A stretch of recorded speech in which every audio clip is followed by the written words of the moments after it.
Hello, hello, hello, hello. Hey everyone, welcome to this Daily 5 challenge prompt, fully Christmas decorated. I decided to put my full-on Christmas outfit today with the glasses at all. The glasses won't stay. I won't be able to paint with them, but welcome. It's exciting. It's December. I absolutely love Christmas season. So I put everything that I own that speaks of Christmas. I even drew a little Christmas tree as a warm-up today. So yeah, we're gonna do dead glare though. So there won't be any Christmas tree left after that. I'm going to paint for the people on Instagram a dead glare. That's the prompt of the day. We're doing facial expression during the month of December, so all portrait related. I want to say hi to BVS90. Hey man, welcome back. Now that is a shirt. Indeed, that is a shirt. I love this shirt. My wife took it. For me, we want to have a new tradition where we're going to a restaurant fully clothed into Christmas-like outfits. And I do have a very warm one-piece suit with a hoodie that has like a candy cane on it. But I live in Thailand and that thing is super warm, so I needed something that would fit better the atmosphere. Thank you, Don, for subscribing. And everybody on Instagram, I see you guys passing by. You can say hi. Don't be shy. Welcome. So we are doing portraiture today, not Christmas trees. So let's take this out. That was just for the magic effect of the holiday. Now let's go deep in the subject of portraiture. I want to say hi to Nivek Tech. Hi. Welcome to the Daily 5. So yeah, if you are participating into the Daily 5 challenge, this is the perfect opportunity for you to jump on your prompt today. I want to say hi to Sogol, Elda Golani. Sorry for mispronouncing that, most probably. An awesome tree. Thank you so much, Niftek. So yeah, let's dig in. Also, I'll put some Christmas jazz music. I hope you don't mind. So yeah, I'm gonna try to mix like all the references that I have today and kind of create my own portrait out of it. You are so talented. You make me want to draw again. Star Rice Penguin. Thank you so much. Did I say that correctly? Yeah, Star Rice Penguin. It's so hard sometimes to read the name that like have many words in it. But thank you so much for the compliment. I appreciate it. Chris Brooks on YouTube. Welcome back. All right, let's do Dead Glare into this Christmassy vibe music. What's your favorite movie about Christmas, by the way? I guess I'm kind of the old school thinking. For me, Die Hard is definitely a Christmas movie. I love to watch it every year. Let me know if you feel the same about it. I think there's always a debate. So tell me, Christmas movie, yes or no? Die Hard. I'll be curious to know. If you are also joining the Daily 5 with me, it's always good to warm up a little bit before. I usually like to do a little sketch. Yes, Star Rice Penguin. I made the name on the spot. That's a good name. It's a good name. I like it. I like the Polar Express movie. That's a good one. Did I saw it? Wait, maybe I mixed it. I'm not sure I saw it, this one. See you drawing a prompt today? Yes, Wonky, we are drawing the prompt of the day, which is Dead Glare, if you want to participate with me. I'm going to start this portrait with shapes, I think. It's always fun to just start with shapes. Helps to kind of stay loose. So big shapes for the nose. Big shapes for the eyes and all of that. Definitely gonna make some big old ears for this guy. I might do the jaw just slightly longer.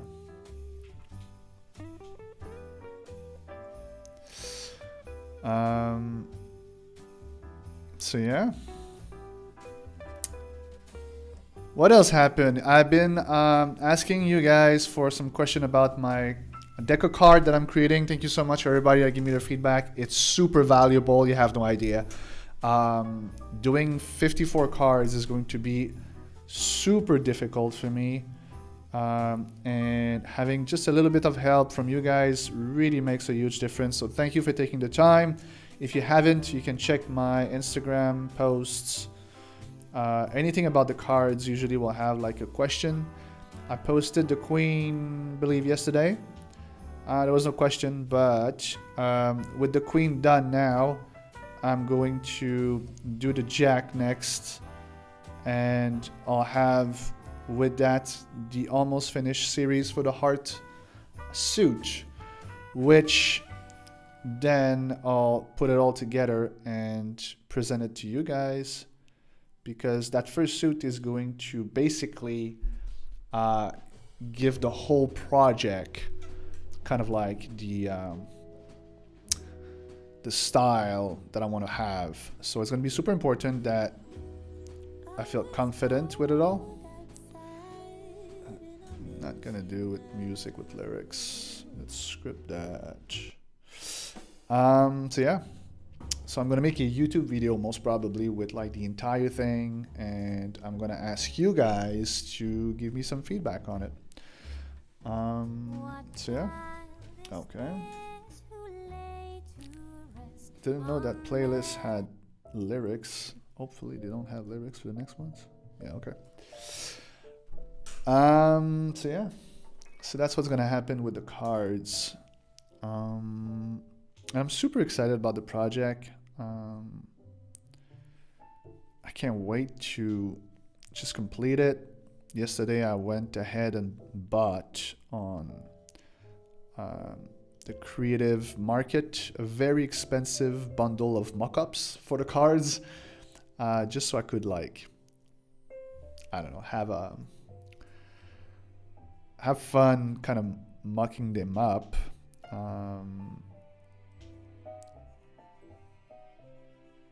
And this is going to help also when I'll release them. I want to make sure his expression looks very, very rough. People on Instagram, these are my references. If you want to see them, see my face and bigger, you can join me on YouTube. We are a few already there. We are 8 people on YouTube. Everybody in YouTube say hello. And so yeah, if you want to see my face and bigger and the illustration in bigger, you can join me on YouTube. I want to make sure that I might just kind of follow this guy anatomy, but following the other picture angle of the face. So making him look a little bit lower, a little bit more down. Something like that.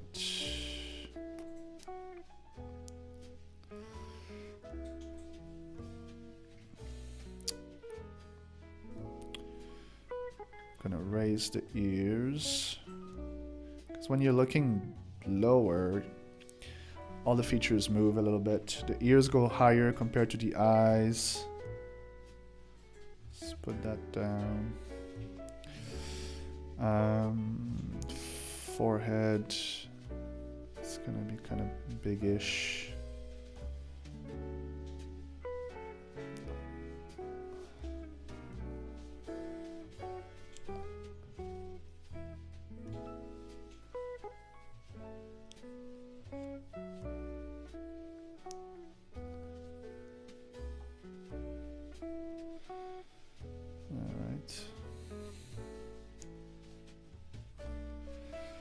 Just want to make sure that the look is important. So yeah. If you are in the chat with me, let me know if you got snow where you live. It's one thing that, you know, every year, because I live in Thailand. I moved to Thailand for one of the big reasons, which was I was done with the snow. But every year when Christmas comes, I found myself just wishing a little bit of snow, just a little bit. Of course, it's not gonna happen. This is not the place for snow, and that's fine. Prefer not having it 99% of the time. But during Christmas, I think there's something just magical about having some snow.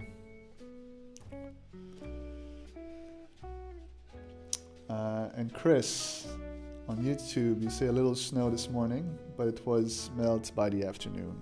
Yeah. Hi, Angel. Thanks for being live with us. Yeah, that's the best snow, I guess. It's the one that, especially when you go to work, doesn't get in your way. When I was living in Montreal, there's nothing that I hated more than having to wake up at 5 in the morning to go dig up my car, because otherwise I would be late.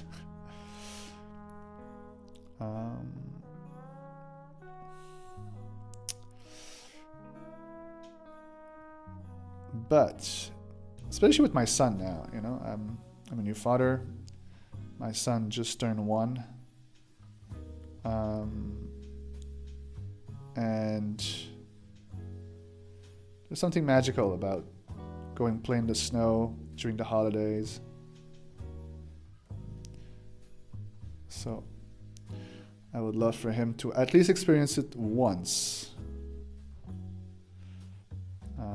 So probably going to, within the year that comes, plan at least one winter in either Canada or some other place where it snows.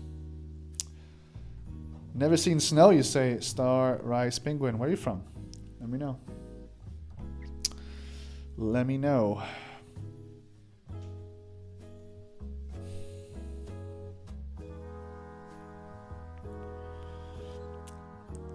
And congrats on entering Faro. Oh, yeah, thank you. It's been a great experience so far. Challenging, but great.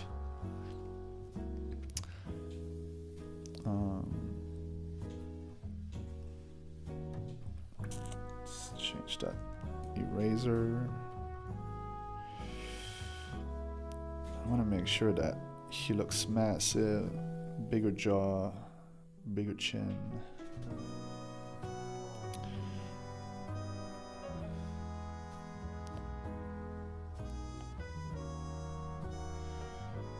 Maybe the jaw needs to go higher.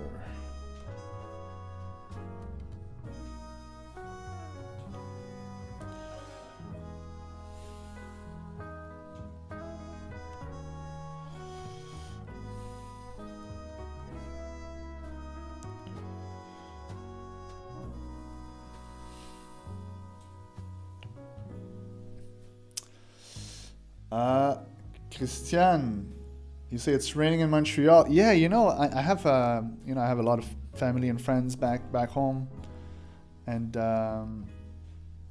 unfortunately, I think climate change is kind of ruining these month of November, December these days. It's more snow than more rain than snow, which is a shame. And Shroom Bitch, hi, welcome back. You said, I've seen snow in my life. You mean you never saw in my life? You never seen snow in your life? Yeah. I wish it for you. I think you're in Thailand, right? I think you're in Bangkok, I think. And yeah, you won't find snow here. Although I was going to the zoo the other day in Chiang Mai, and they have that fake interior kind of like snowy land. I guess you can get that here. You live in Phoenix, Arizona, Star Ice Penguin. Well, I got a good friend of mine living close by, and I know she was telling me that it's super, super hot over there, which I guess is good most of the time.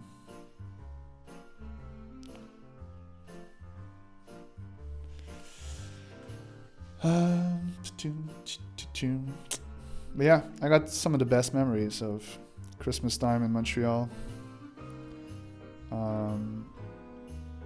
There's a mountain in Montreal, and when I was a kid, I would go there and would just slide down the mountain.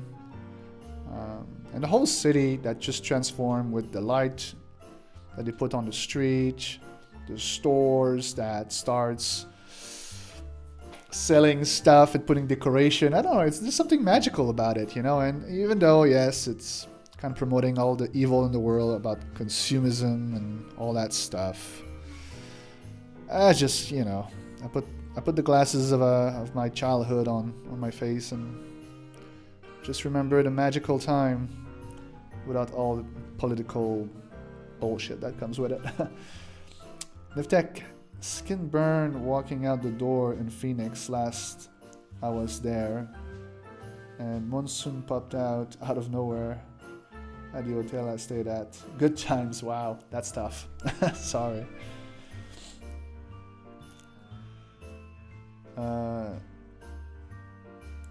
Well, thank you so much for the compliment, Star Penguin. Yeah. You know what? If you need tips to help you with your drawings, I got a few classes if you want. One of them being the 1 week portrait masterclass, which is a course that is part of a challenge usually, but I'm selling the course now, and I teach you all my best tricks about portraiture. But ultimately, if you're following these lives that I'm doing every week, you'll also learn a bunch of tricks. You'll see like my techniques and my process, which is super important to have when you want to draw anything. Having a step-by-step process. And while I'm saying that, I'm really trying to just nail the expression of this guy, which is everything but Christmassy. I'm overboard in compliment. You can shoot as many compliments as you want. They're always welcome. Yeah, no, it's all good. It's all good. I think every artist, you know, yes, we're doing it for our own pleasure, but I think every artist likes to share their gift with the world, and having some positive feedback out of it is always welcome. So thank you so much. It's appreciated.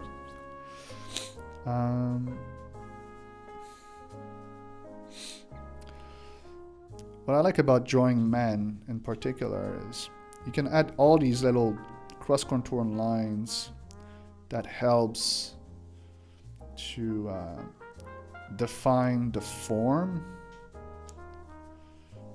of the portrait. And because when you're doing a woman and you're doing this, it tends to make them look just a little too old, depending on the age, obviously. If they are old, then all these lines help. But if you're doing someone that it's like anything between like 40 down, so to 0 to 40, too many lines will make them look too old. But when you're drawing a man, it kind of doesn't matter. You can just put all these lines, which will help me to kind of like paint this guy and just kind of add cool details. I think the forehead needs to be bigger.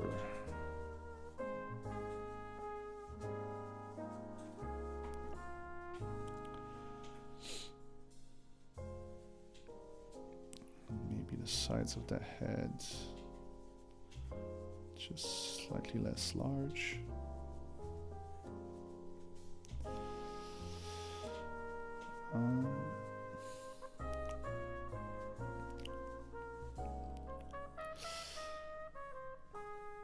So someone earlier saying that Polar Express, I think, was their favorite Christmas movie.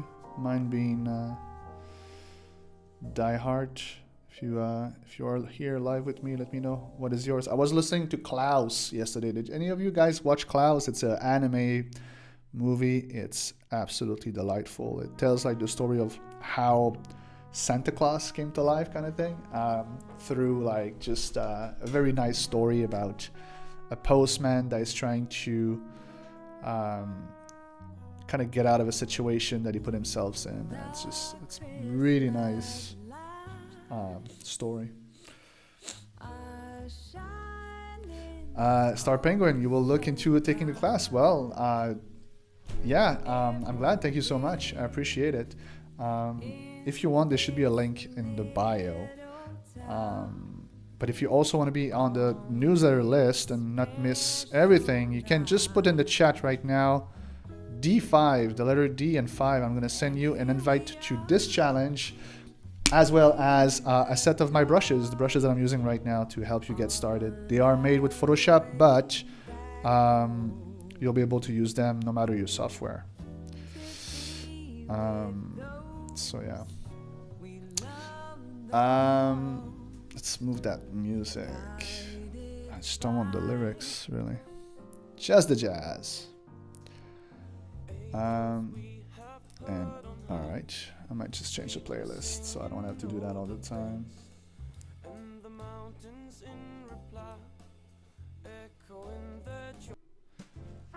Alright, back to this.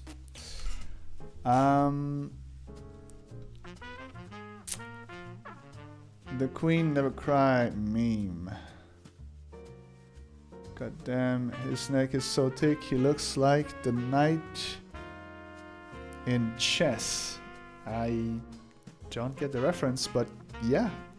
I'm taking the reference, you know, from a couple of characters, I guess. But usually when people are bulky and do all these martial arts things, they have really massive trapezoid, I think it's called, traps, muscle in your neck, basically, that makes you look like a triangle. Chris, according to my wife, I am contractually obligated to name Elf as my favorite movie.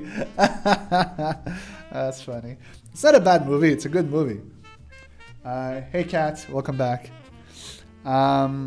Elf is a good movie. Actually, I want to watch it this year again. But Die Hard, I don't know why. I'm just part of that generation that thinks that it's the best Christmas movie. Both the 1 and the 2. The 3 is not Christmassy. It's still a good movie. The 4 is terrible. I think there's a 5th, which, ugh. But 1, 2, and 3, Die Hard's just really good movies, really. Or at least I think.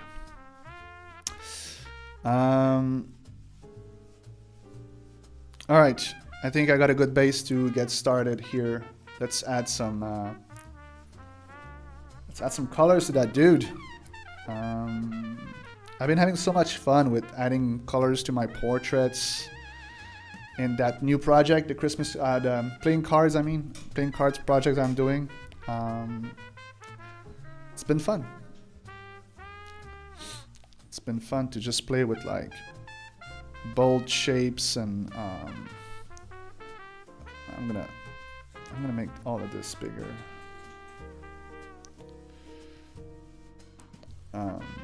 So yeah, bold shapes and textures. Getting inspired of like different artists. One of them being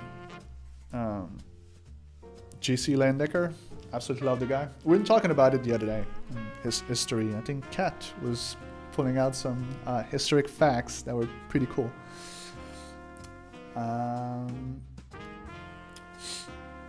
Clay, I'm pretty good. Still having. Alright, guys, having a conversation.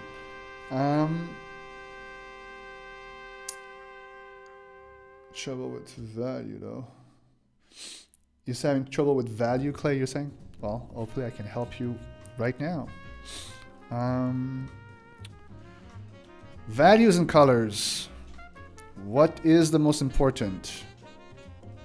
That's my question to all of you guys. If you are in the chat with me on YouTube or on Instagram, tell me, what is the most important? Colors or value? Let me know. And if you know, let me know why. If you know. And I'll wait for you guys to answer that. And I'll tell you my answer after that. And the why. So, what is the most important? Color or value? Clay, value. Value are way more important. That's one word for value. Star, rice, penguin. Values as well. All right. Does anyone think that color is? Or does everyone think that is value? Values because they show the depth and shapes, says Tattoo by Also. Sue, you say, hi, D5, Sue, Australia, sun shining has been drafting my artwork. My shit out, so Morgan. Wow, that was hard to read. Maybe because they show the value. All right, you guys. Yes, value is the right answer, and the reason is because without light, light is the most important thing, and value is kind of like the first thing that you see out of light. Colors have values in them to help you basically play with the readability of the image. So an image will read well or not well depending on the right contrast. Tattoo Shop was saying they show the depth and the shapes. Yes, that's also part of it. Being able to kind of like understand the 3D form of anything, you need values for that to understand the depth of an object. So yeah, values. Every single color has a value, and when you flip it into black and white, like I just did right there, this is a neat trick, by the way. If you're on Photoshop, I show that all the time that I'm using it. Let me show it to you. If you're on Instagram, I guess you will have to follow my words. If you're on YouTube, you'll be able to see. But if you go to View on Photoshop, and then you go down until you get the first one actually, Proof Setup, and then you go there and you choose Custom. That's going to open this little window here.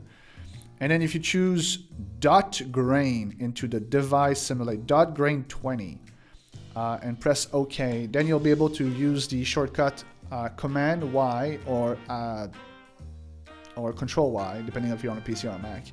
And that will change your whole illustration to grayscale, but it's still colors here. You see how my color picker is picking up the colors? This is no grayscale. So what it does is it shows you a grayscale version of the illustration that you have. So when you're painting something with colors, like I will, and you're not sure if your values are working, giving you enough depth, you can use that trick to know right away if your values are reading well or not. And you're welcome. That's one of the best tricks that I have to paint with values. It's this one. And Clay, you're saying because there is so many artists who only draw with pencil without any colors and the picture still reads. Yeah, that's very true. And one of the first things that I think teachers, when they're doing traditional medium, is they go and make you play with charcoals as one of the first thing to do. Alright, let's add some blush to that guy. Why am I adding blush to a dude? Because color zones, my friends, color zones. I also like to usually add some orange tones to the nose and put it as a heart shape, like so. And I do the same thing with the ears. And that's just a great way to start any portrait and get all these nice values and nice colors without having to second guess yourself. I'm also going to use some grays, dark grays for the hair. I'm just going to put a little bit here and a little bit there. I might use that orange and kind of add some of it a little bit at some places. What I'm doing here is called hue shift. And it's the idea that skin tones don't have only one color. And you can definitely use it by knowing the color zones of the face, but also sometimes you just kind of like try a few things and it kind of adds a little bit more to illustration. It gives you something to work with. And from there, what I'll do is I'm just gonna add a little bit more texture to the hair, I think. Bilalas Lipek, you say that you draw charcoal pictures. Yeah, charcoal is an amazing medium, and it was definitely one of my favorite when I was doing classes back in college. But it's been a long time since I've been doing any traditional medium. The reason is, well, A, I just love the digital medium, but also B, I've been traveling a lot, and it's always easier to have all your tools within an iPad. So there's that.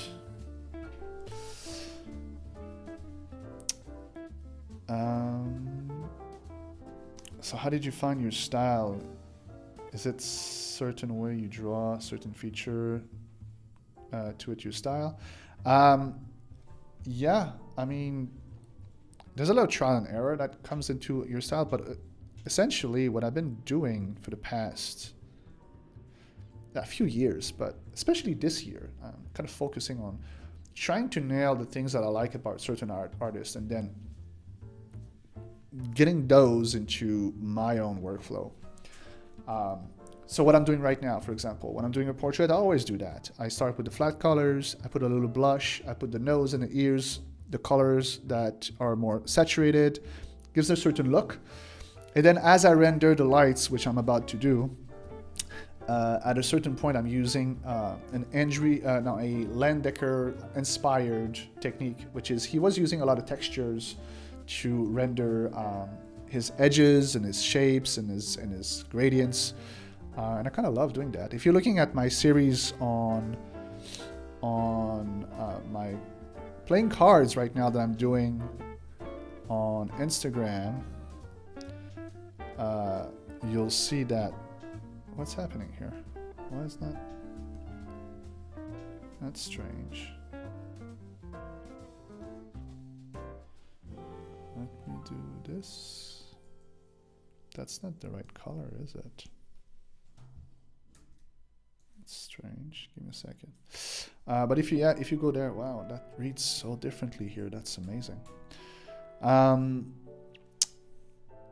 Sorry, what was I saying? Yeah, if you're going into my Instagram, you'll be able to see exactly what I'm talking about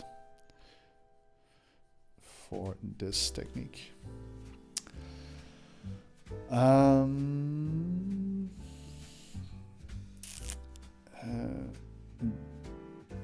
Bilal Espec, you say academic work.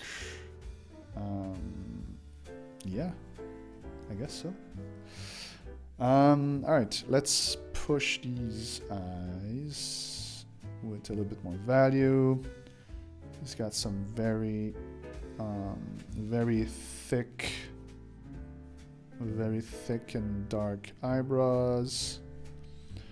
I think I got my colors for now. What I'll do now is I'm gonna put a layer. I'm gonna put that layer to multiply.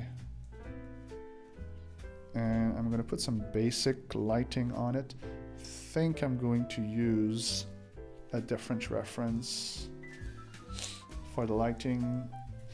You know what? I'm gonna make a vote, everybody. Let me know which lighting should I do between A and B. This one is kind of like a top view, and this one is a side view lighting. Which one you prefer? Tell me A or B, and I'll do A or B. This is fun. I like to not have to decide. A or B? I'll wait a little bit for you guys. And then I'll render this portrait with it. You gotta go to school. All right, see you next time. Thanks for being there. We have 1B tattoo by Alonso. Second B, I envision the lighting. All right, cool. On YouTube, we have 1A from Clay. Hey David, hope you are well, my friend. Yeah, thanks. Jeffrey, welcome back. And another A. We got 4 A's. All right, so we have 4 A's against 2 B's. A's are winning so far. Give me A once. Give me A twice. Give me... there's a third B that just showed up right before going to school. I see. So it's still 3 to 4. Is that it? And we got 1 B on YouTube, so now it's 4 to 4. Okay, the next one gives me the tiebreaker. A or B? A or B? One more vote. A or B? If you just joined on Instagram, you don't know what I'm talking about, just put A or B. Who's going to be the tiebreaker? Come on, people. B, you voted twice. Star Rice Penguin. Tattoo Alonso, you also voted twice. I just need one more vote. A or B? I'm going to have to be the tiebreaker. It was the whole purpose. It was not for me to decide. Secret. We got an A. Bam. I'm going with A. Tiebreaker. Thank you, Secret Elf. For everyone that wanted the B, maybe I'll have the time to do both. Let's start with A. So, multiply. The first thing I'm going to do is to kind of map out. So I'm going to use the color of the background more or less. Why? Because ambient light will always bounce back on your character, which will ultimately help you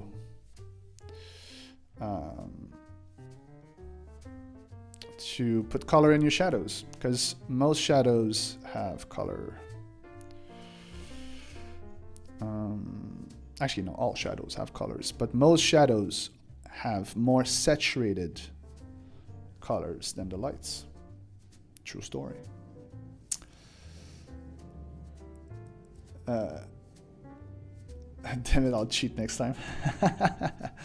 No need to cheat. I may or may not have the time to do both. We'll see. So yeah. And the idea of a shadow is to start by not going into details. So I'm just really looking at shapes, trying to round up all of this in a way that it's just like I'm the first read. It's called a shadow shape, what I'm doing. And a shadow shape is essentially the entire shadow of the illustration, including form shadow, cast shadow, all sorts of shadows. So that's the first one. And once I have that done, then I'm going to put a little bit of light. And for this one, I could either go with like a blue light, because it's always nice to have some blue in there, but something desaturated, not too bright. Let's see how that looks. And I'm going to keep it on its separate layer, so that if I change my mind with the color, I'll be able to kind of like, I'll be able to change it. So let's just kind of just test it out right now. And I'm also going to do it with hard shapes.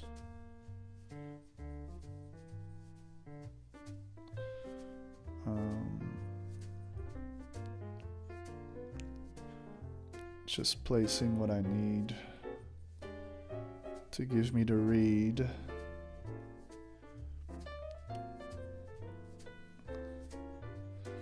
Sometimes I do that and then I just go and erase it. Just doing it to like understand the light pattern. And I might go and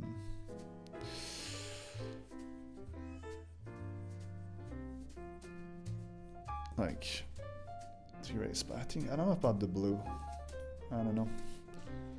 Let's see. What's the better color?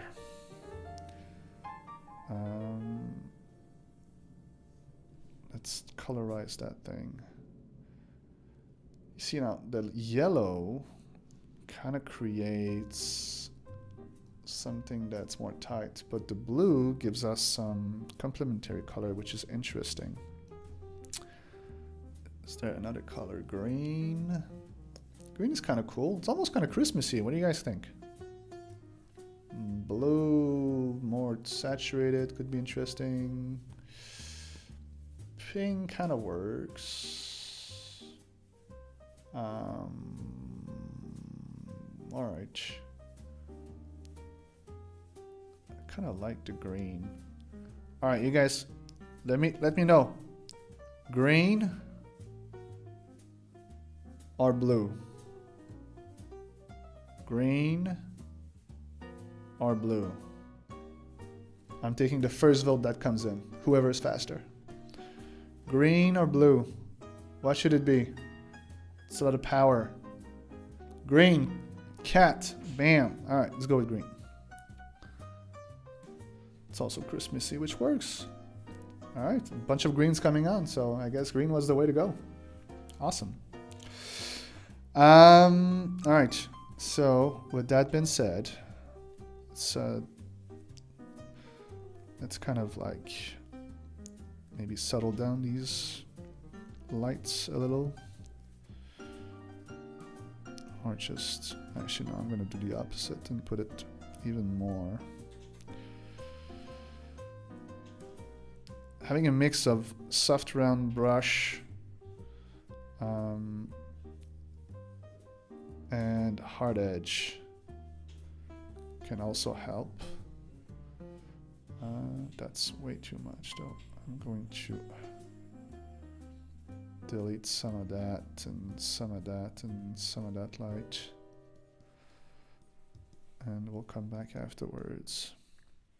Because if I do too pale too fast, it's not gonna work.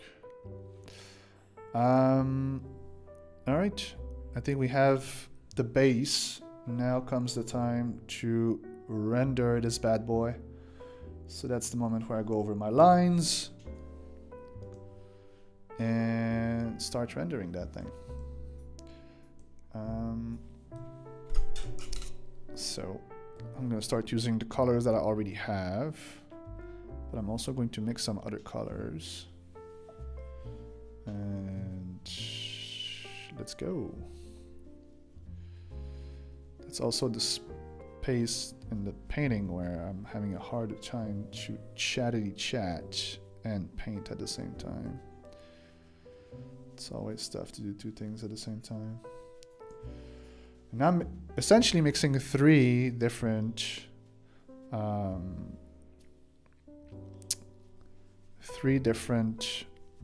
references together, which is not easy. Because one is referencing the anatomy, another one is referencing the lighting, and another one is referencing the position of the head.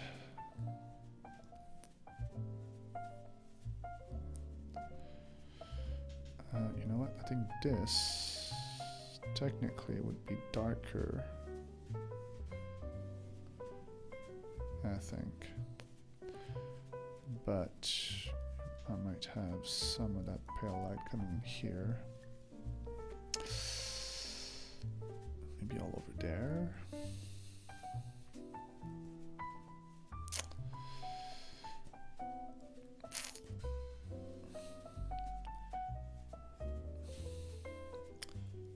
there's always a bit of trial and error when you do a portrait that kind of like get inspired from imagination. It's also a little bit how I approach some of my cards, because I don't have the perfect reference for all the cards, especially for the lighting.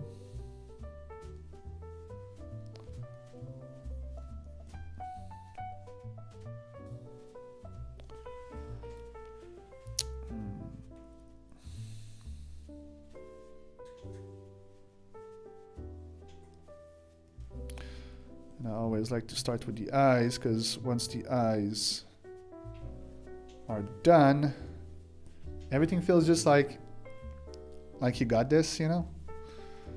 Like, if the eyes are looking good, then I'll probably be able to bring the illustration to completion and be happy with the result.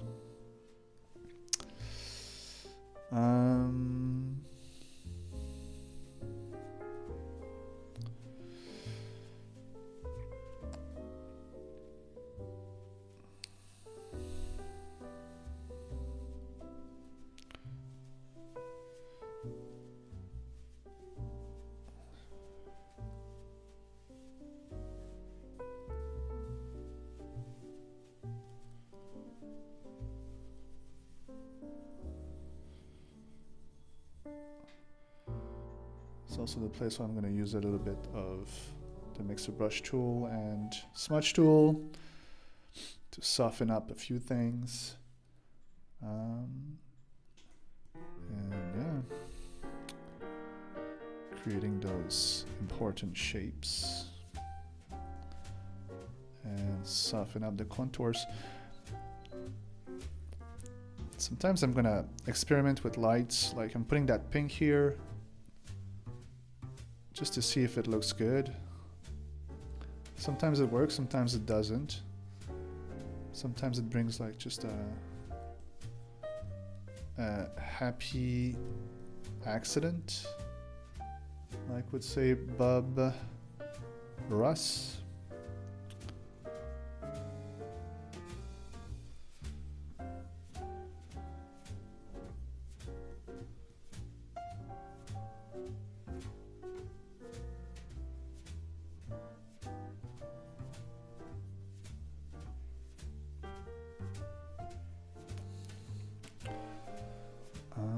So yeah,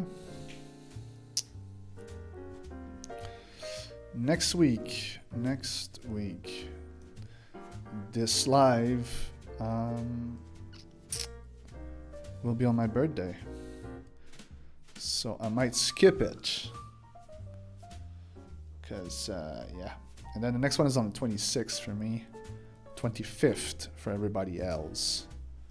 If you're in the chat, let me know if you'd be interested into a Christmas live. Would you show up?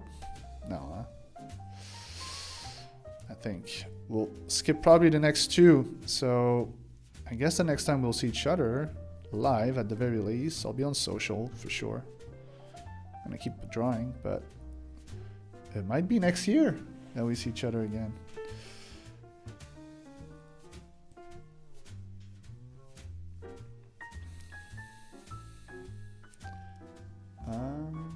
Thank you, Clay, for the happy birthday in advance. It's appreciated.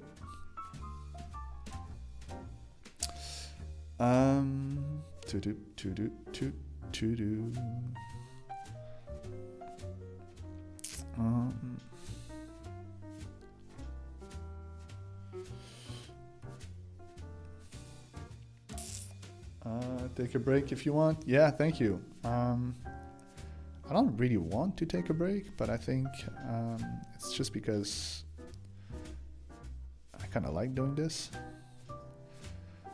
I love to be able to share my passion with other artists.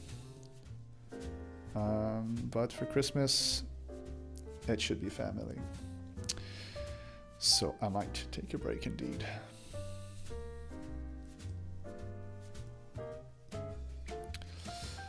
All right, taking my sweet time here. There's no rush. Making sure that I'm seeing all these different hue and variations in the skin.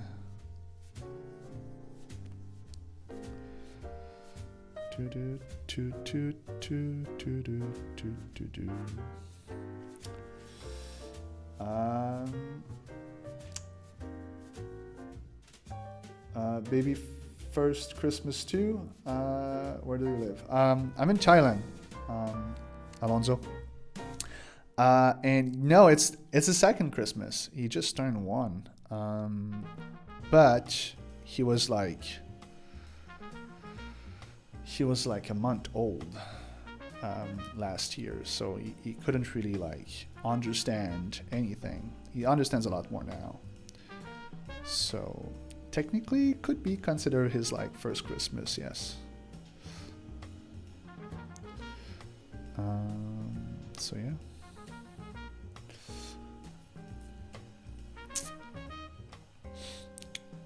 So still trying to just kind of establish the basic shadows here.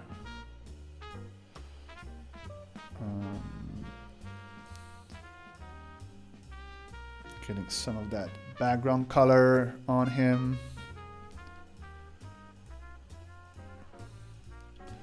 This is my favorite part. It's like the rendering. It's just so much fun to just, I don't know, take your time and adding all these just different ways to render the form.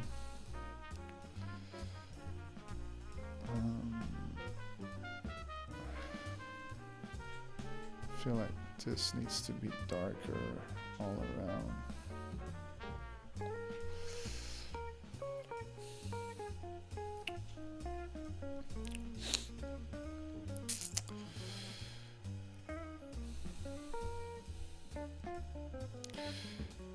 By the way, if you're live with me and I'm doing something and you're wondering what I'm doing, as in related to this illustration, you can ask me a question at any point.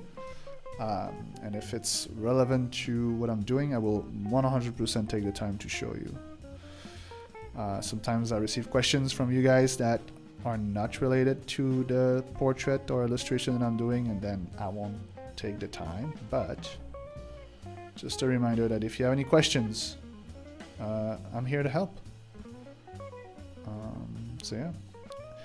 Adding a little subsurface gathering here on the edges of the shadow to add a little bit more of vibrancy to that skin tone. It's always a nice way to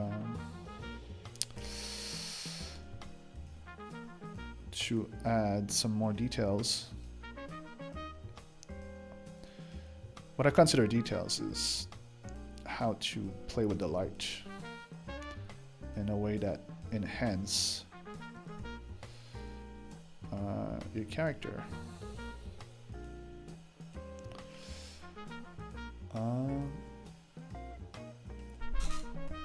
More power to me. Keep it up. Thank you so much. Appreciate that. All right, let's continue pushing. Let's continue pushing. And yeah, for everybody that wants to participate into that same challenge, like today we're doing Det Glare. That's why my character looks so mean while I'm looking so festive. It's because we're following the prompt, and the prompt of today is Det Glare, which I can only assume means looking very mean, like this guy. This guy is a mix of references, one being a martial artist, the other one is, don't remember his name, but the actor that plays into the movie American Psycho, And the other one is the guy that played Batman. I don't remember any of their names. He didn't play Batman. He played Blake, something with a B, character in Batman. If you guys know what I'm talking about, please correct me.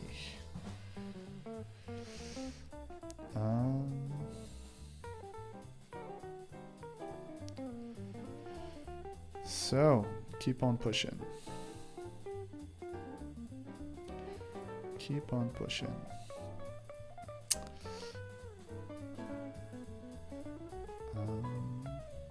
So yeah.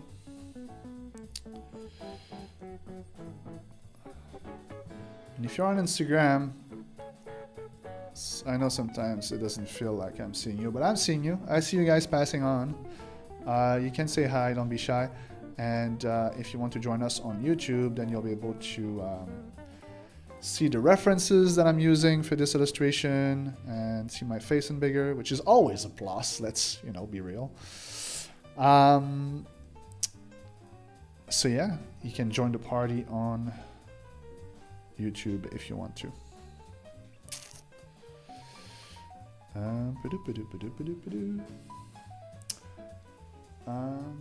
So yeah.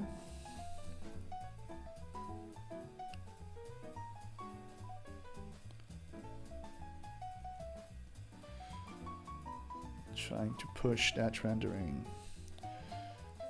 And the idea is to not go too far, too fast. Play with those values. I could be able to, how did I do that? I could be able to do a quick check of values here. You see, I'm missing some brighter values and darker values. That's on purpose. I don't want to go too bright, too fast, because otherwise it's going to be too contrasty. And I'm going to start using the smudge tool here to take out more lines. And I don't know if I'm going to like push it to something completely rendered today or keep it a little bit more rough. We'll see.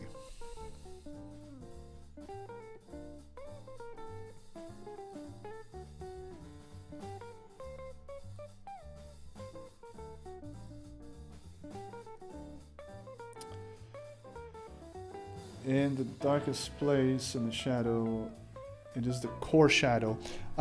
Great question, Clay. I'll be super happy to show you what a core shadow is. It's absolutely on topic as well. So let me make a quick sphere here. All right. So we have a sphere here. Let's put it gray because it's going to be easier this way. And then you have shadow on it, right? And then here you have some bounce light from the red that comes into the sphere here, that comes bounce on it, right? And you also have the main light source, which let's say in this case is that white background right there, right? So we have that white background that pushes on this right here. And then in between you have what we call the core shadow. The core shadow is essentially your form shadow and bounce light, and then the bounce light kind of like pushes. Let me make a quick sketch here. The core shadow is getting pushed here by the bounce light. So this is like bounce light, and this is the key light, and then they're pushing both towards the middle, and then what's left in the middle is kind of the pure shadow. That's where there's no bounce light, there's no key light, and it becomes what we call a core shadow. Let me know if that makes sense. Reina.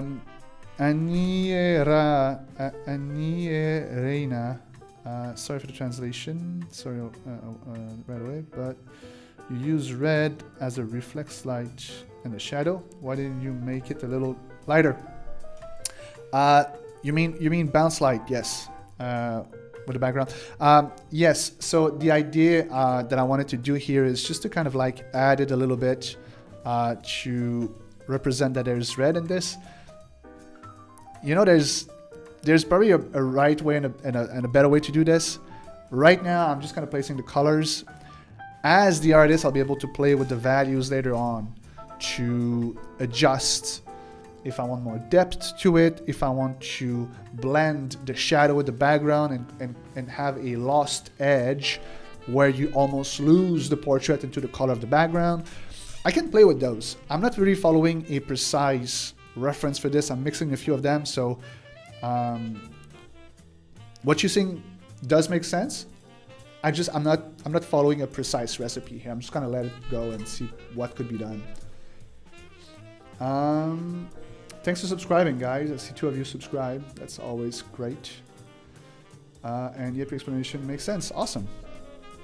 Let's put the little AC. It's getting hot. And let's keep on pushing. And right now, I'm really taking my time to not push it too fast. So I'm gonna add even red in here, and it comes almost like a lost edge, you know, which is interesting to me. I'm experimenting as much as I'm trying to paint something precise.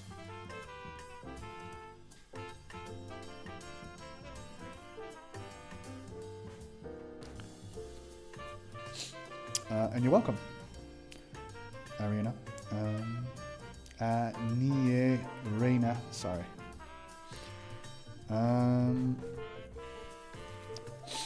So yeah. Like right now I got a good base, and I could stop it there and just add some really bright highlights and it would do the job. Is it darker than the cast shadow? So technically, the core shadow and cast shadow have the same intensity of light or no light, right? They don't change.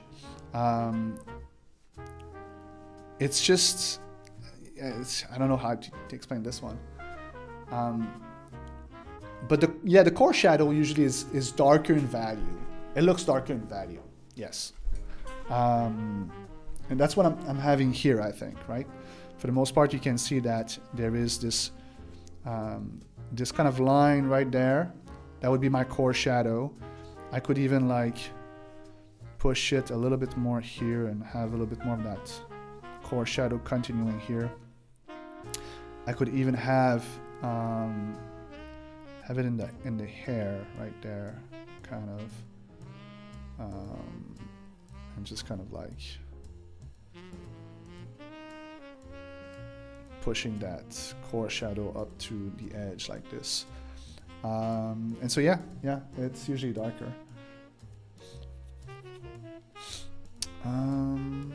Okay.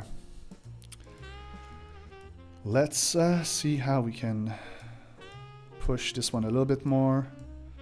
And then, like I said, what I'll do is I'm going to add some brighter lights to make pops a few things.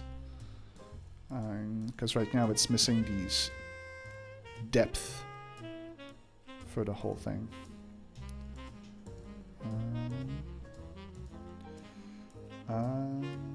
Good morning, Kolba. And you're all welcome, Clay. I'm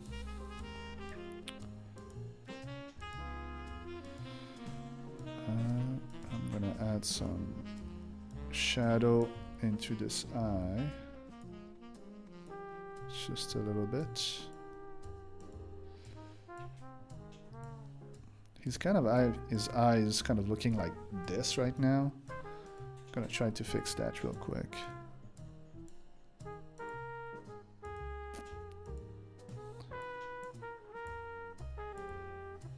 That's a little bit better. It reminds me of a character from Baki. Did you guys watch that that anime? It's an anime on Netflix, and it's basically like the story of like some some fighters, and the fights are just like over the top violent. It's called Baki on Netflix. I think there's 2 seasons, so I guess a lot of people liked it. I kind of fade away after the 2nd season, but it was enjoyable for the time I looked at it.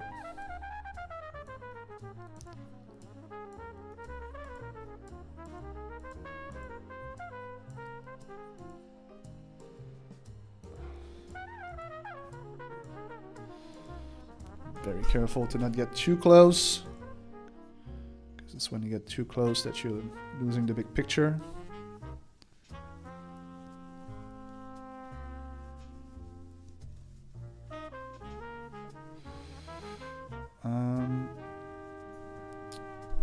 Let's see, I think I'm at the point where I'm gonna start kind of working on more details, because the portrait is kind of rendered for the most part, so I'm going to add some texture for the hair, just a little bit.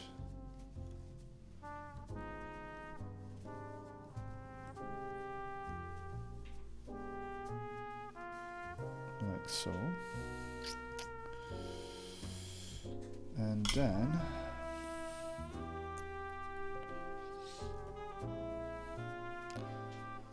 let's take a brighter color here and let's try to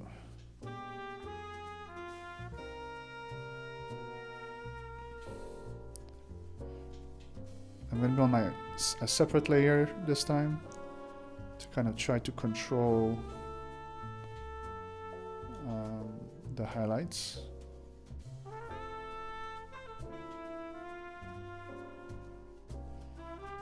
This one is tough because highlights that are very bright, they are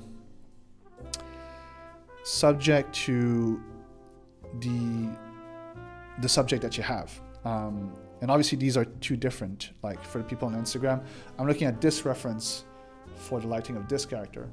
They don't have the same nose, the position of the head is not the same. So technically the lighting would be completely different. So I'm kind of like just getting inspired by it, trying to think about how is the lighting going to affect my character without copying exactly this, which requires a little bit of trial and error in my case. So bear with me. Kolba, you have a question. You have any good preset for Photoshop? Because I come back to Photoshop from Procreate, and I'm a bit confused with that. What do you mean by presets? Presets for what? Presets as in like brushes? Presets for... Can you give me just a little bit more info and I'll see what I can do for you. Oops. Because I don't use like a lot of presets. I use brushes. And the only tool presets that I have are my mixer brush tool and smudge tool.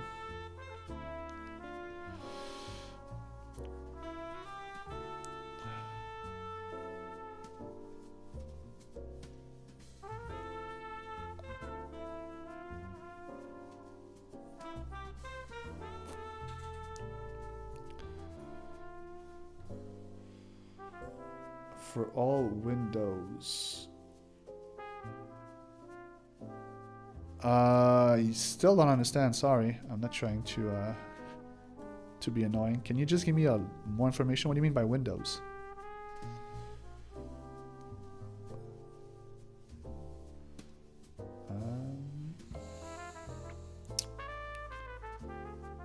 How set that for good quality? Oh, I see. Okay, what you mean. So when it comes to canvases, I'm assuming that's what you mean. My canvases that I like to start with are always 3000 pixels by 3000 pixels. So when I start a new document, I have a 3000 pixel right there. That's that I did in my saving. So I called it big square, and I put this one at 72 pixels per inch only. It doesn't have to be like super big. And 3000 by 3000, it's a good canvas size for both small prints that you would print at a high quality and for anything that you'll find online. 3000 by 3000 gives you enough pixels to work in details and have something crisp. Do you use main brushes in Photoshop, or is it your made brushes? These are the brushes that I created for myself for the most part. If you want them, Aniera, they are free. All you have to do is comment right now in Instagram, comment D5. I set up an automation that will send you the brushes. Send you the brushes. So if you want them, they are free. If you are on YouTube, there is a link in the description of the live if you want them as well. So anyone can have them for free.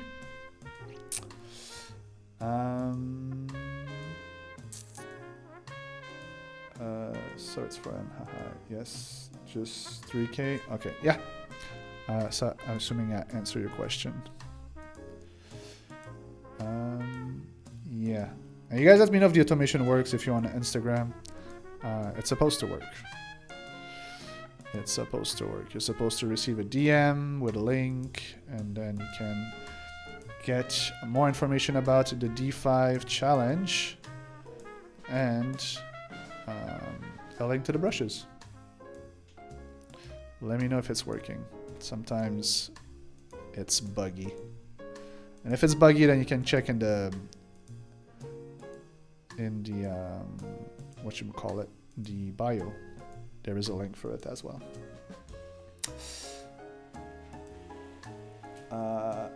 And Greco, Oracle for Procreate, I recommend. Yeah, for sure. When you have brushes that are made by Procreate users, they will use better. Like the setting will be like just made for that. But if you use my brushes, you can use them in Procreate as well. But you will have to adjust them just a little bit to your own taste. Because from one software to another software, it's kind of impossible for me to guarantee that they would be just exactly the same. So that's just the downside of that.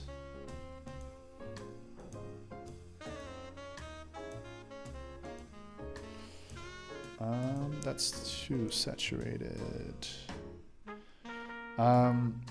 Danny Kuzve and Secret Elf and all of you guys that put D5 in the chat a second ago, please let me know if the automation is working.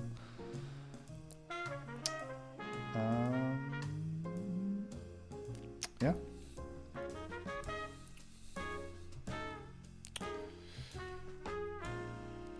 Let's continue rendering this. Worked. Awesome.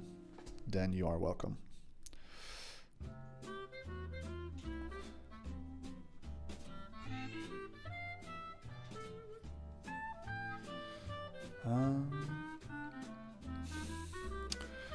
You know what I'm going to do with this painting after? I think I'm going to add some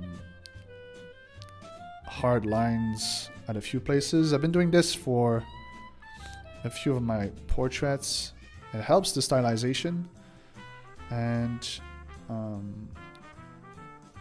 it also helps you to kind of like make it look more complete, which ultimately is great. It's like a hack. Yeah, just a few lines at the right places, and it looks like just more complete. It adds like a comic style to the illustration that's rendered under it. Shane, do you tend to emphasize neck muscles on men or keep them subtle as it's currently? It depends on the expression. Right now he has a very mild, expression. if you were to like do that with his neck, I would have to add more emphasis on the muscle of the neck. But it depends on the character. I think this one I'm going to keep it a little bit softer.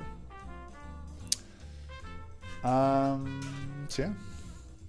And everybody says it's worked fine. Awesome. Thank you so much for letting me know, guys. And I hope you enjoy the brushes, and I hope to see you in the challenge.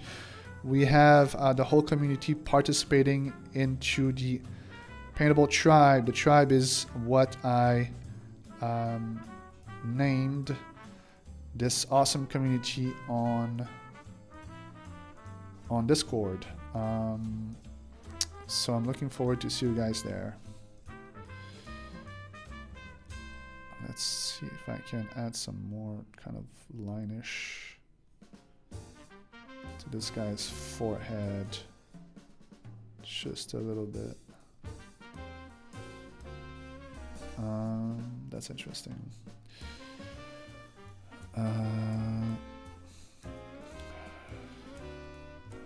Oops, wrong brush. Alright, I think I'm going to use that trick that I like to use these days, which is what I was saying earlier, the the Leyendecker inspired technique, which is what I'm doing right now. It's basically just kind of like using cross contour lines. Like Leyendecker was not doing cross contour line. It was doing like it was better. It was doing like a better technique. But what I'm doing is kind of getting inspired of the cross contour lines, and I add just a few lines in the direction of the muscles sometimes. Sometimes it's just like a cross contour line of some sort to kind of like round up and fade away my lighting. Sometimes it works better than others. We'll see how that works with this one.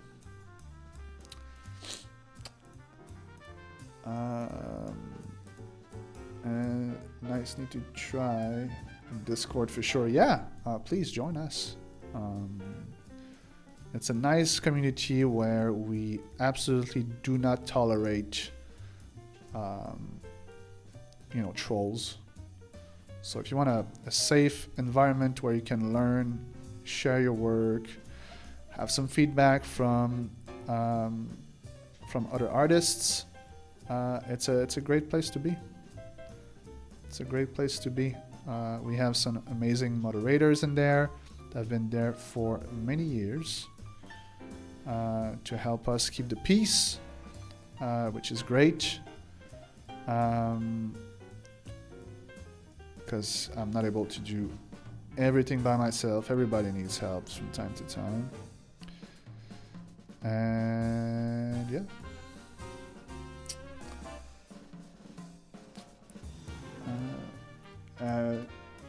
Kolba, you said that after using Procreate for some times, you think Photoshop is better? Yeah, I mean, they're both very good. And I think if you learn with Procreate, just stick to Procreate. I mean, why would you go change, right? It's still very powerful. You can do a lot of great things with it, but I'll say this, there is more power to Photoshop, and ultimately it will help you just have a better sets of tool in the long run, I think. Like these days, many artists, they're using more than one software, some of them are using even like 3D software. Like if you're going into the professional kind of like setup for art and concept art in general, you will need to learn some 3D just to save time on a lot of projects. But Photoshop has kind of like just a whole package, really. You can modify pictures. You have, it's a photographer software with all the tools needed to really have the control over your images.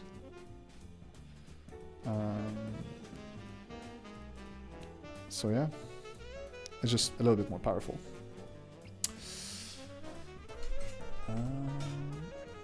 Its skin looks like copper. Yeah, a little bit, I guess. A little bit. It's kind of cool.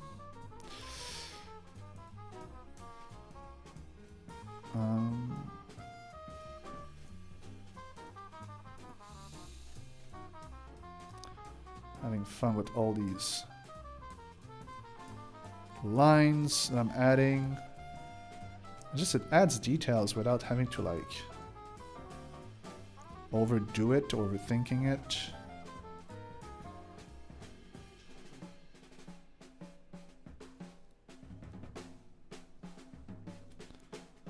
And I kind of like that about it.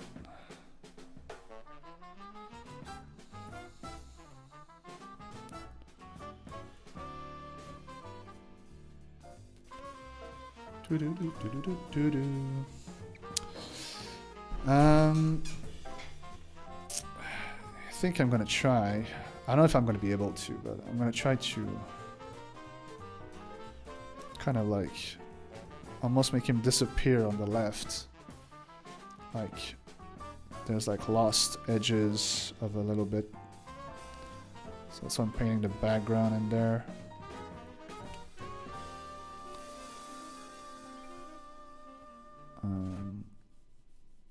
Taking out the lines.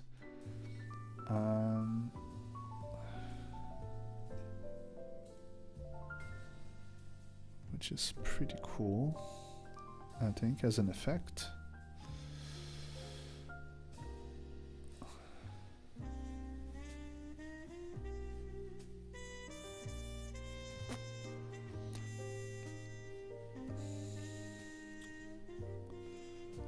And then what I'll do is on the other side, I'm going to push the light with some very, very bright white highlights.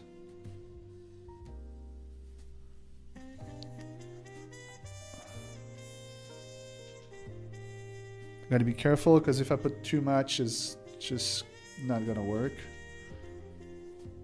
So there's gonna be a lot of zooming in, zooming out while I'm doing this, making sure that it's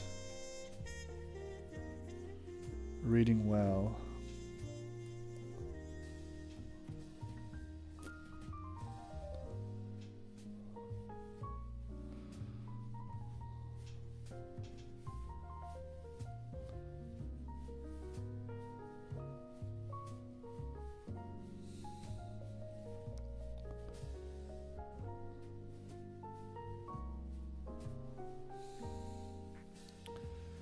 I should have done it on a separate layer, but I think it's okay. I'm not super fan of, like, it might be too much.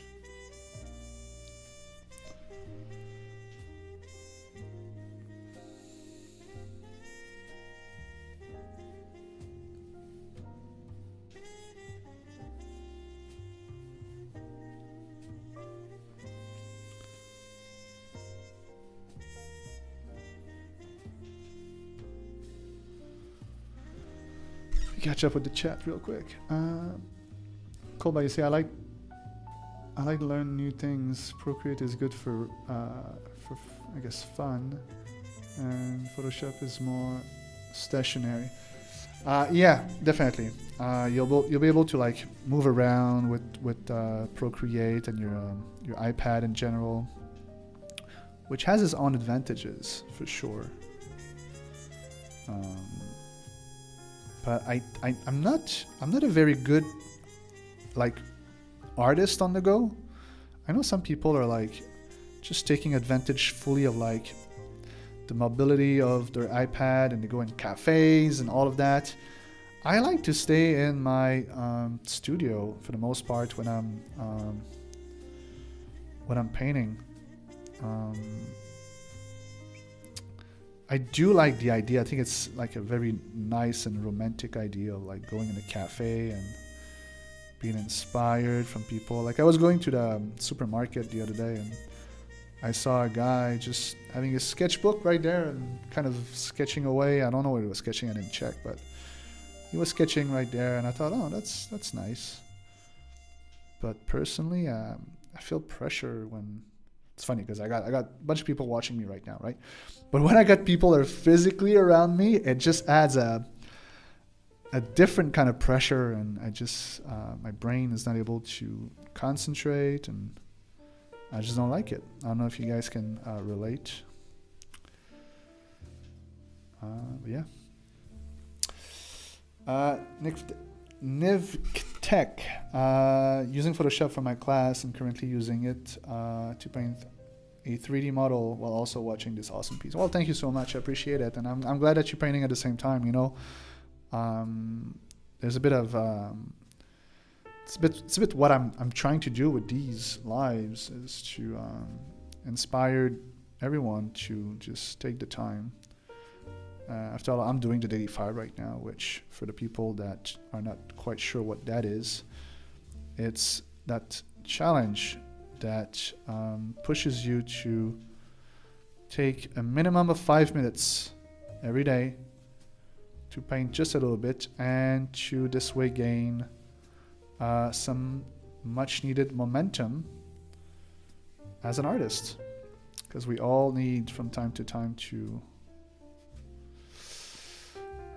just kind of focus on our momentum and having some fun while doing it.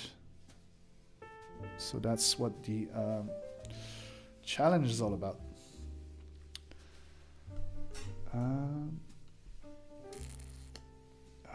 Cobalt, you see, I tried to learn Blender this year, but heard hard program giving me 20 years less. You know what? I tried Blender a few years back, and I don't think it was complicated. I think it's like any software that you're trying for the first time. You know, you feel lost, and it's always good to start with a little class first. And if you have a little class, it's going to help you to get yourself just get started. I have a few of those classes for digital art. If you're a pure beginner and you visit the paintable store, I'm making you paint an apple. And I know a lot of people feel like, oh, I want to paint portrait, but that apple, you'll be surprised how good it is by the end of the class, because I made sure to teach you in the class the tools that you need, the techniques that you need, the kind of mentality that you need to eventually do a lot more than just an apple. Portraiture, characters, whatever. It's the same learning, the same techniques. So having a class to get you started I think it's always super important. LinkedIn Learning has some good free lesson. Oh, to get good understanding. Yeah, LinkedIn Learning, right? I think I was listening to a podcast the other day about the sale of, I think it was called Linda. And Linda was that person that she was a pioneer into teaching online. And she created that huge site, and I think it's LinkedIn that bought it. I just remember it was a big company, either LinkedIn or Photoshop or Adobe or something like that. Maybe I'm mixing stories. I have wonderful discussion when coloring on my iPad out of the restaurant or on the plane. Yeah, Shane. I wish I could. I have another friend of mine. She's an amazing artist. Her name is Charlie Clément.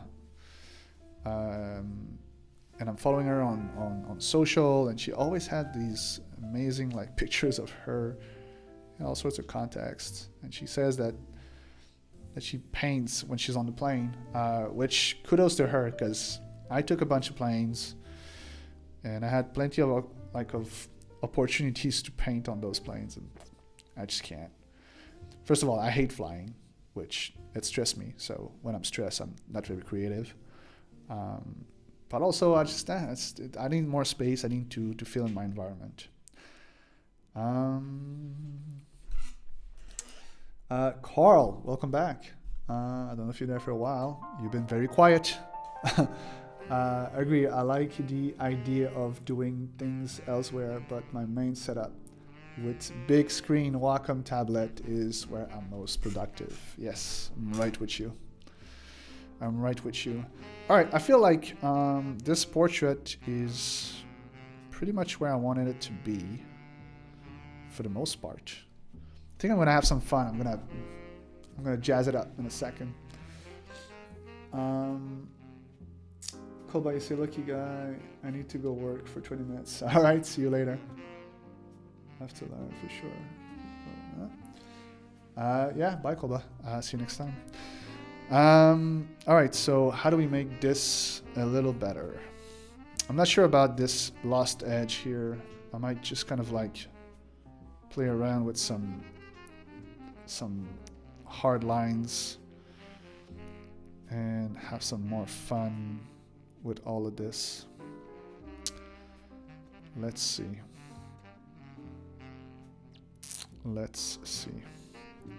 I feel also like the skin tones are not as festive as I would like them to be. Let's see if I can add some overlay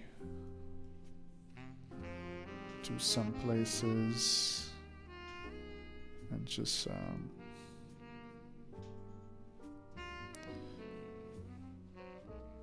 add some more bright colors to some areas. I'm just painting like different colors right now, kind of like checking the effects of it all, seeing if there's something fun that starts showing.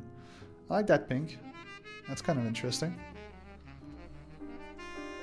If I put green on the other side, it almost looked like metallic. It's kind of interesting too.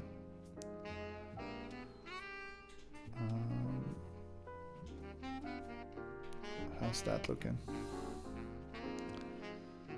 That's kind of interesting.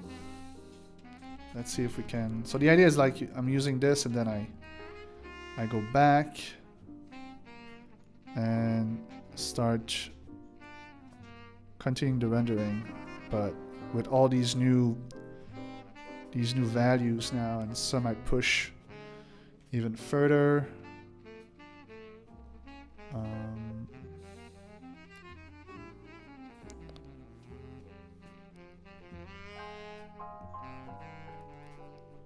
Trying to kind of chase the happy accident almost.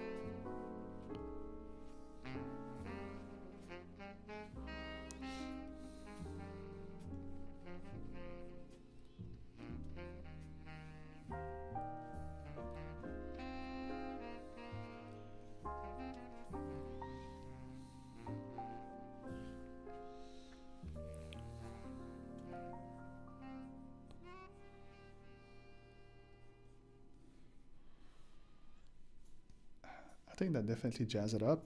Let me know what you guys think. Is that better or worse?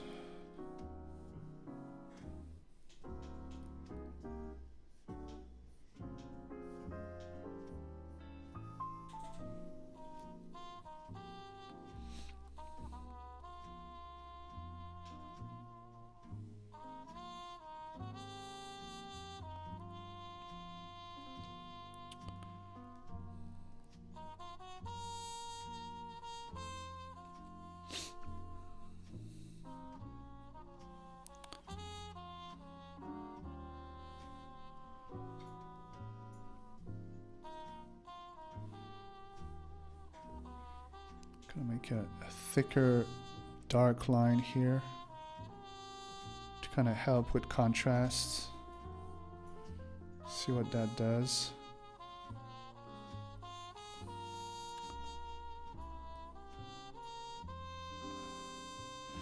Right? That's what I like, you know, from that side. That's what I'm trying to do actually. The emerging from a shadow.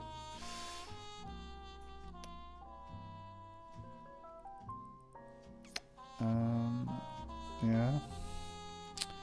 Heaton, you see more developed looking. Well, I'll take that as a good sign.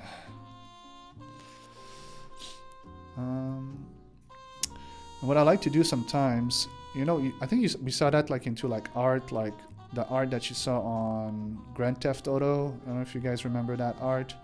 It's kind of like a cartoony style. They had like these hard lines placed at certain areas to make pop some of the features. And if I do that to like a few places, like here, for example, and there, where there's like potential, how you call it, occlusion shadows, it will kind of add this really cool graphic style to the illustration. And not to lie, I do that usually when I'm not 100% satisfied with the illustration, which I'm not with this one. Because if you do it, it kind of like just helps to make pop the illustration right away, and it adds this kind of like cool effect to it. It's kind of like a neat hack.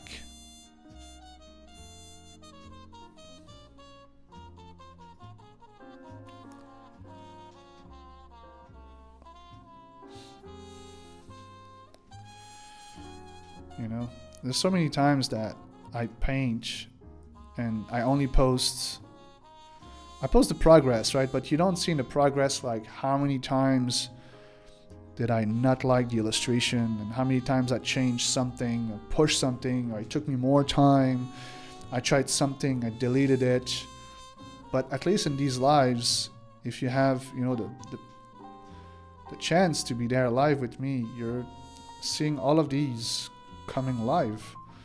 So hopefully you learn by seeing that nobody's perfect. No artist has it always like in one go. Sometimes it happens, of course, but it's like everything, you know. We everybody explore, everybody tries some new stuff. They see something that works, that doesn't. They learn something. And hopefully you learn something from it, as I am.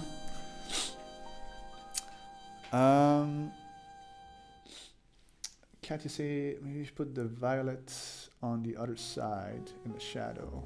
I'm trying to keep just that other side just kind of like fade out on purpose.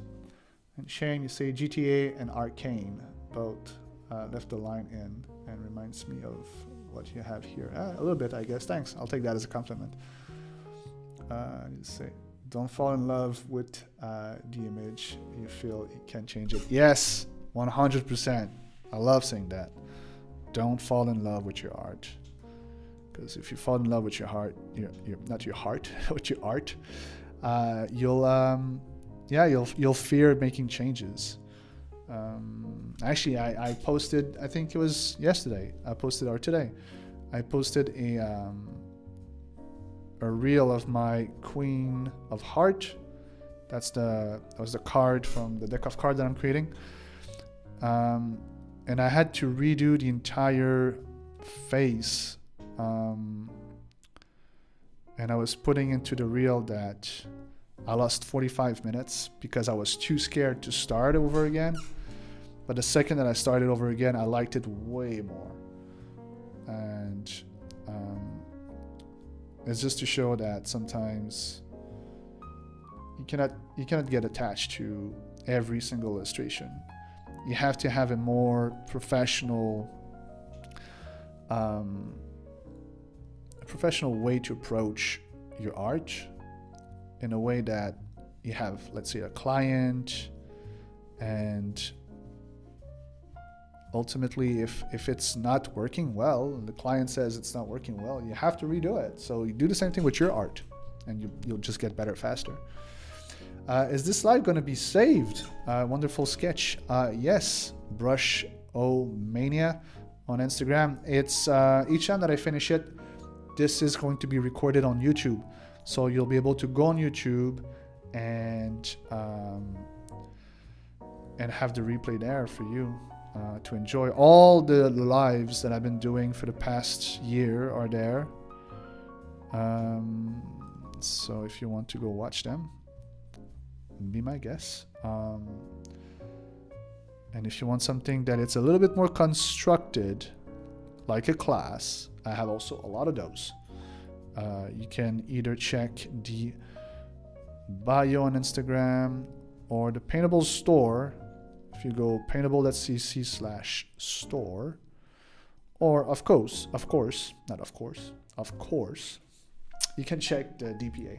That's the Digital Painting Academy, and that's where I have all my premium classes, as well as a private community where you can share your work, get some feedback, and every single post that it's posted in the private channel, the private community, I go see. And if you tag my name, I answer and give you feedback personally. That's something that you don't find in a lot of places, but I still do because I'm able to do it.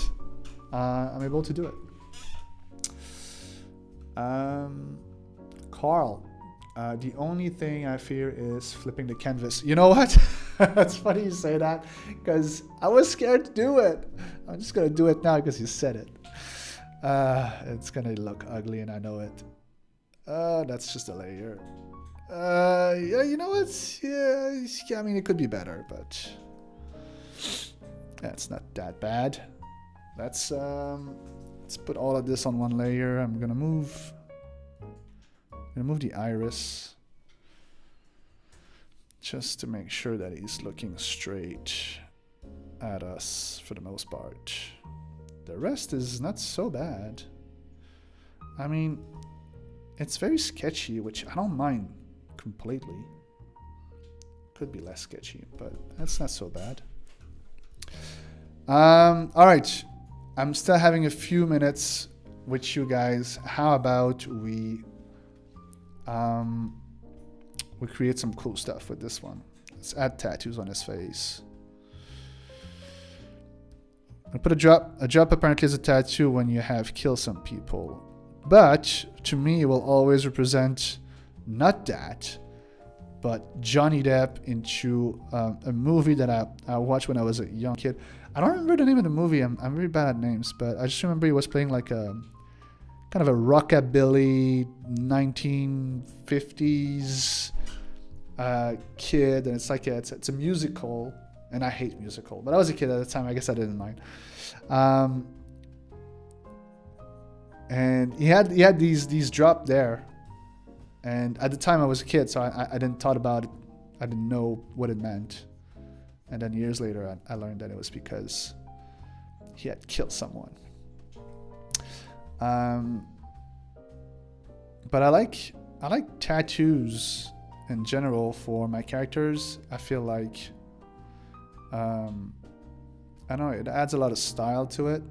I got tattoos myself.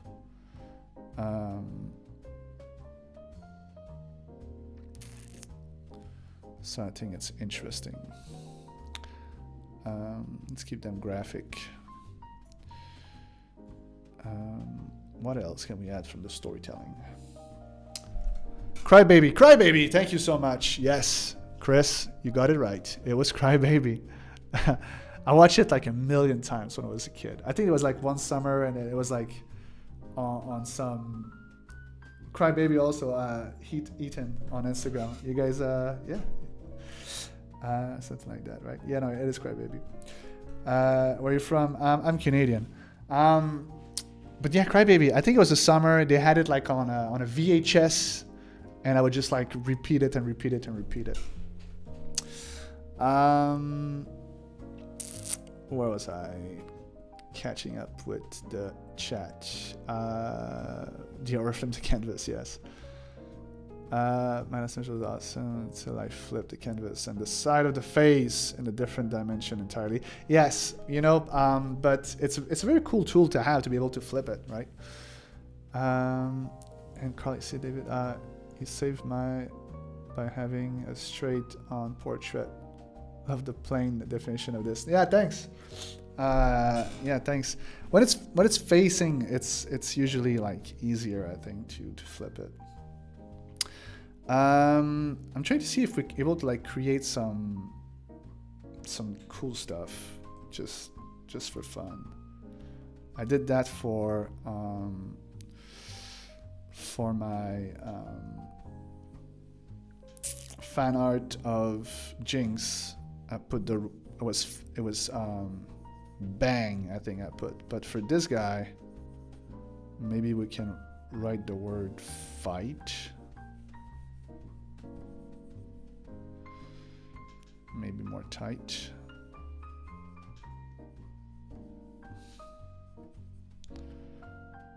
It's GHT.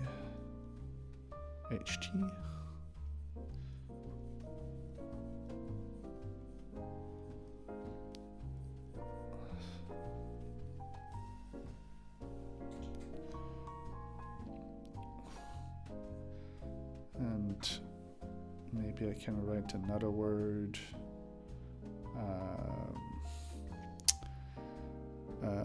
Like maybe MMA, because he's an MMA fighter. And then cage.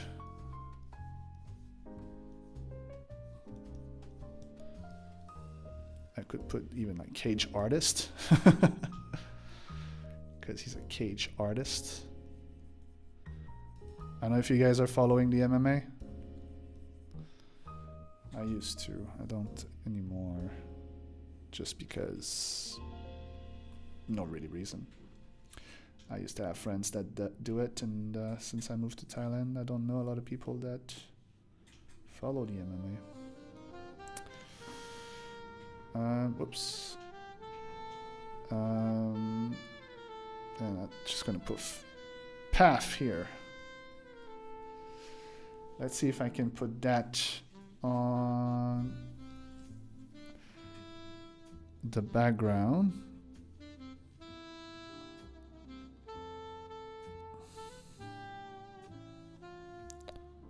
So that it's masked. Something like that. And let's see if we can do a copy and then use that copy to put it on a motion blur. Just a little bit. So it's gonna feel a little bit like it's like a neon work. And then maybe that goes onto an overlay. Oops, an overlay or a color dodge. Yeah, color dodge I think would be perfect. And then now that we have this new light source, maybe I can actually add that on the other side.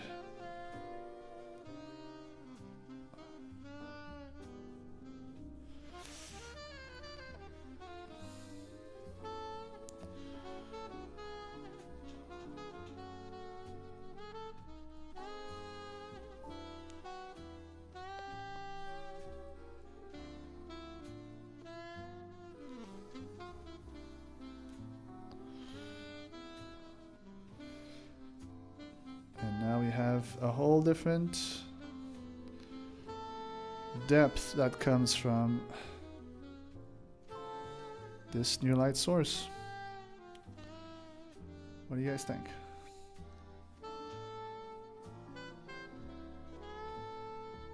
Is that cool? It's interesting, no?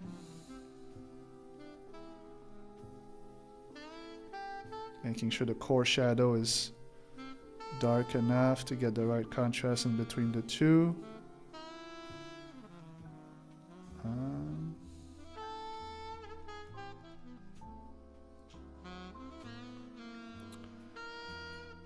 That's kind of interesting. If I have one, advice to give you guys is try to do this with your illustration more often than other. You never know what you're gonna get, and it's kind of like the power. You're taking out the power that you have over your fears of messing it up. Because if you think that I was not scared to mess it up while there's people watching me, you'd be wrong. I'm always scared to mess it up, but sometimes, like I believe in this case, you just get to learn something. You got to experiment something, and you develop new techniques. And you just, you're having fun while doing it and all of that. Catch up with the chat real quick. Shadow, Half Color, watching you take your time on stream always make me feel better because for some reason I'm always falling for the narrative that to be a good artist, you have to draw fast. No, you don't. Actually, it's the opposite. If you're doing too fast, you're not going to learn what you need to learn. And, there's illustration that I've been doing in 30 minutes, and they're good. Some illustration I've been doing in 8 hours, and they're stupid bad. Time has no effect on the quality of the work that you're going to do. And you'll get faster as the time goes. That's just a guarantee. It doesn't mean you'll be fast every time, though. I'm not. Sometimes I am, sometimes I'm not.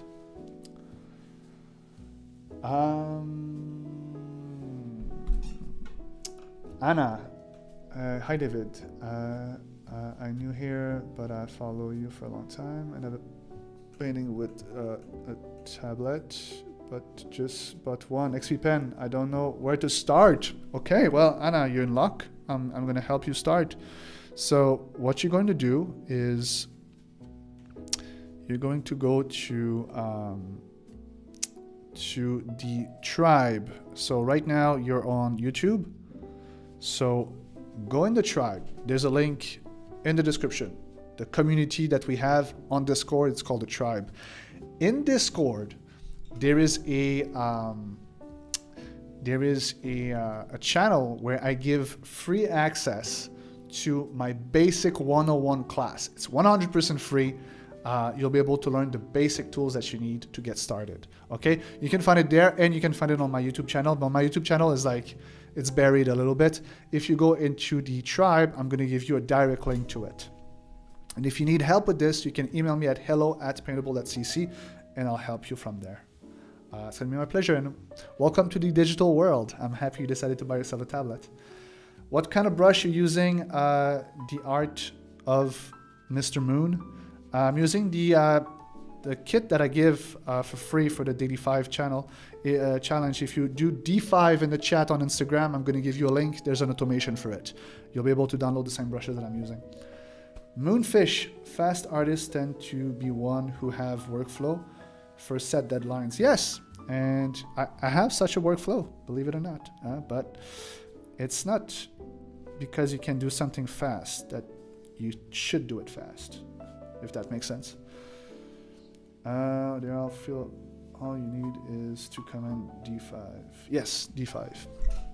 Let me chat with YouTube. There's more of you guys there. That's really cool effect. Thanks, Carl. And Chris, a comic colorist, as a comic colorist, I guess. A comic colorist I learned from often refers to an image being made worse by doing too much as being overcooked. You know what? That also could be true. The only thing that is true is that there is a lot of tips out there, and there's no one tip fit all. Like there's no one philosophy fit all. There's a lot of good stuff that you'll learn on social from different artists, and I think the idea is to navigate them all and find what works for you at the end of the day. but your comment comes at the right place because I feel like I'm overworking this one. I'm going to push a few things in liquefy. I saw like the jaw being kind of like not equal, but I'm also going to make it, I think, larger because he's a very large individual. I'm going to make his ears smaller, which ultimately should make his face look even bigger, I think.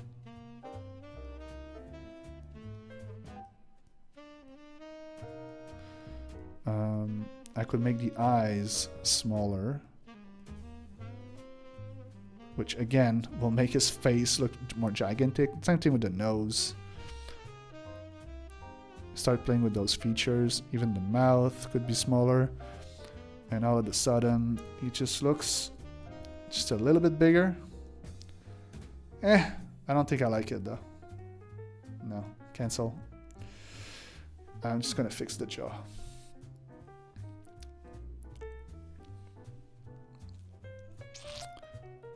Let's fix that jaw here. And that's it. Boom! You're welcome, Mr. Moon. And thank you. I'll see your channel. You're absolutely welcome, Anna. Looking forward to have you in there. All right, you guys. I had so much fun with this one. It was great. But to the comment of Chris, let's not overwork it. I think I'm going to call this one done. Yeah, thank you so much. If you guys want to join me on my journey towards creating the cards that I've been developing, by all means, follow me on Instagram. I'm going to be sharing my entire process. 54 different cards, 16 characters. So far I did 3. I share only 2. I'm finishing the Jack of Hearts right now this week, and I'll be posting it. And I'm going to be bouncing ideas with you guys, and I really would love your input on the entire process. I'm planning on printing those cards. So yeah, so if you want to follow me there, that'd be super helpful. Links in bios and description and whatnot. For everybody that was live with me, thank you so much. Everybody that's on YouTube, I see 19 of you. Thank you so much for being there. Everybody that joined me on Instagram as well. It was a pleasure to have you here. Let me catch up with the chat real quick before I say goodbye.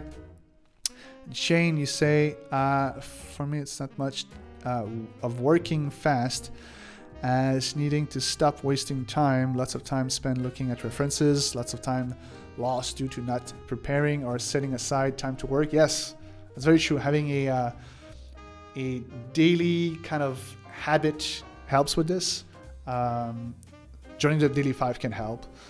And Chris, you say your comment about an 8-hour painting looking terrible made me think of that. Yes, that totally happens. All right, guys, thank you so much. See you soon. Have a good day.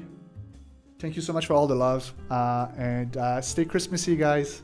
This is the holiday. Let's enjoy it. That might be the last one I'm doing this year, so I'll see probably you next year. But we'll talk over social media, and I'll have a few more goodies through the newsletter list that comes. Have a great one. Happy holiday, guys. Talk to you soon.